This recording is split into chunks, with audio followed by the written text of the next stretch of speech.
பிடிச்சி பண்ணுறதுல 10 வருஷம் 15 வருஷம் பயமாக இருக்குது, அதுக்கு ஆல்ரெடி நான் விளக்கம் கொடுத்துட்டேன். கொஞ்சம் கண்ட்ரோல் பண்ணுங்க. ரொம்ப பிடிச்சி இழுத்து அடிக்ட் ஆகிட்டீங்க அப்படின்னா அது கொஞ்சம் ஸ்டாப் பண்ணுங்க. அந்த மாதிரி படங்களை பார்க்குறது கொஞ்சம் ஸ்டாப் பண்ணுங்க.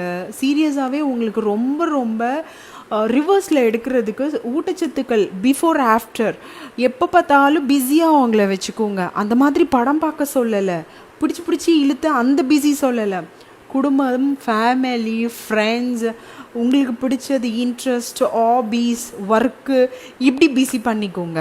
மீனிங் புரியுதா? ஸோ இப்படி நீங்கள் பிஃபோர் ஆஃப்டர் கொஞ்சம் மாற்றம், லைஃப் ஸ்டைல் சேஞ்சஸ், ஹெல்த் கேரில் கொஞ்சம் நிறைய விஷயங்கள் பகிர்ந்துக்கும் பொழுது உங்களுக்கு சீரியஸாகவே சில விஷயங்கள் புரிய வரும். ஓகே. அண்ட் எப்போவுமே நான் சில விஷயங்கள்லாம் சொல்லுவேன், மஸ்ட்டு ஃபாலோ பண்ணிக்கோங்க. அதில் ரொம்ப ரொம்ப இம்பார்ட்டன்ட் என்ன தெரியுமா? உணவு முறை. எப்போவுமே உணவு முறை காலையில் சாப்பிட்றது. காலையில் நீங்கள் நல்ல ஹெல்த்தியாக எடுத்துக்கோங்க. 11 மணிக்கு ஜூஸஸ், பழங்கள், பழச்சாறுகள், இப்படி மத்தியானத்தில் எடுத்துக்கலாம். கொஞ்சம் உங்களுக்கு போதுன்ற அளவுக்கு எடுத்துக்கோங்க. ராத்திரி கம்மியாக தான் சாப்பிட்ணும். பசிச்சாலும் பரவாயில்ல, கம்மியாக தான் சாப்பிட்ணும். முட்டை சாப்பிடக்கூடாது. அதே மாதிரி சாப்பிட்டு முடிச்சிட்டும் போய் கணவன் மனைவி ஹாப்பி பண்ணவே கூடாது. இதுக்கு நான் விளக்கம் சொல்லியிருக்கேன் ஆல்ரெடி. முட்டை நான் தந்தூரி சாப்பிட்றேன், என்ன கிரில் சிக்கன் சாப்பிட்றேன், இந்த மாதிரிலாம் சாப்பிடாதீங்க. ஓகேயா? சாப்பிடாதீங்க நைட்டில்ன்னு தான் சொல்கிறேன், நான் சாப்பிட்டேன்னு சொல்லலை, அதையும் புரிஞ்சிக்கோங்க. இப்படி வார்த்தையை தேடி வீடியோஸ் கொடுத்தா அதுலேயே பாதி நேரம் முடிஞ்சிரும் பசங்களா. சீரியஸாகவே ஒரு ஜென்ரலான ஒரு புரிதலுக்கு வாங்கப்பா. நான் வெஜிடேரியன் தான், இல்லைன்னு சொல்லலை, ஆனால் நான் சாப்பிட்டேன்னு வீடியோவில் எங்கேயுமே சொல்லவே இல்லை.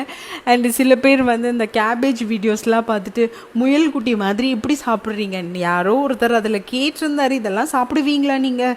இவ்வளோ உணவுகள் சொல்கிறீங்களே, உங்களால் சாப்பிட முடியுமா? அதோட கஷ்டம் தெரியுமா? அப்படிலாம் கேட்டிருந்தாரு. ஓ, சாப்பிட்லாம். எனக்கு அதில் கூட சொல்லியிருப்பேன், ப்ராக்டிஸ் இருக்குப்பா, நீங்கள் அதெல்லாம் ட்ரை பண்ணாதீங்கன்னு சொல்லி தான் சொல்லியிருப்பேன். ஸோ இந்த மாதிரி தான் ஊட்டச்சத்தில் உணவுகளுக்கு அவ்வளோ இருக்குது, பஞ்சமே இல்லை. ஆனால் நீங்கள் மற்றது செலவு பண்ணுறதுல கொஞ்சம் ஊட்டச்சத்துக்கு கொஞ்சம் நிறைய இம்பார்ட்டன்ஸ் கொடுங்க. நட்ஸ்லாம் டெய்லி ஒரு ஸ்நாக்ஸ் மாதிரி குறிக்கும் பொழுது உங்களுக்கு அவ்வளோ பெனிஃபிட்ஸ் இருக்குது, அவ்வளோ சத்துக்கள் இருக்குது, அவ்வளோ உங்களுக்கு நிறைய விஷயங்கள், நன்மைகள். உடம்புக்கு ரொம்ப முக்கியமானது இந்த இரும்பு சத்து கண்டிப்பாக பற்றாக்குறை ஆகும். ஏன்னா அயன் ரிச் உணவுகள் நம்ம இந்த கீரை பக்கமே போக மாட்டோம். அப்போது சில பிரச்சனைகள், கிழங்குகளை எடுக்கவே மாட்டோம். சில பேர்லாம் எனக்கு வாய்வு அப்படின்னுவாங்க. பூண்டு கொஞ்சம் அதிகமாக எடுத்துக்கும் பொழுது உணவோடு பேலன்ஸ் பண்ணும் பொழுது ஈக்குவல் ஆயிரும். பெருங்காயம் எடுக்கும் பொழுது, இதெல்லாம் ப்ரொமோஷன்ஸ் இல்லை, இயற்கை உணவுகள் உங்களோட பகிர்ந்துக்கிறேன். இது கூட புரிஞ்சிக்காமல் சில பேர் கமெண்ட்ஸ் பண்ணுறீங்க. ஸோ இப்படி ஆரோக்கியமாக ஹெல்த்தியாக பேலன்ஸ் பண்ணுங்க. இப்போ கிழங்குகள் எடுக்கிறீங்க, உருளைக்கிழங்கு எடுக்கிறீங்கன்னா அதில் கொஞ்சம் பூண்டு போடுறீங்க, கொஞ்சம் பெருங்காயம் போடுறீங்க அப்படின்னும் பொழுது உங்களுக்கு அது பேலன்ஸ் ஆயிரும். ஸோ இப்படி ஆரோக்கியமாக சாப்பிடுங்க. சின்ன வெங்காயம் எடுத்துக்கோங்க. இதெல்லாமே நல்ல உடம்புக்கு குளுகுளுப்பு தன்மை கொடுக்கும். சின்ன வெங்காயம் குளிர்ச்சி, வெந்தயம் குளிர்ச்சி, நீர் சத்து கொஞ்சம் உடம்புல இருக்கணும். நீங்கள் இப்படியெல்லாம் எடுக்கணும். அப்போது இந்த சில விஷயங்கள், உடம்புல சூடு இருந்தாலும் டக்குன்னு வெளியில் வந்துடும், உடனே கக்கிரும், வெளியில் அப்படியே நீர் மாதிரி தண்ணி மாதிரி இருக்கும், திக்காக இருக்காது.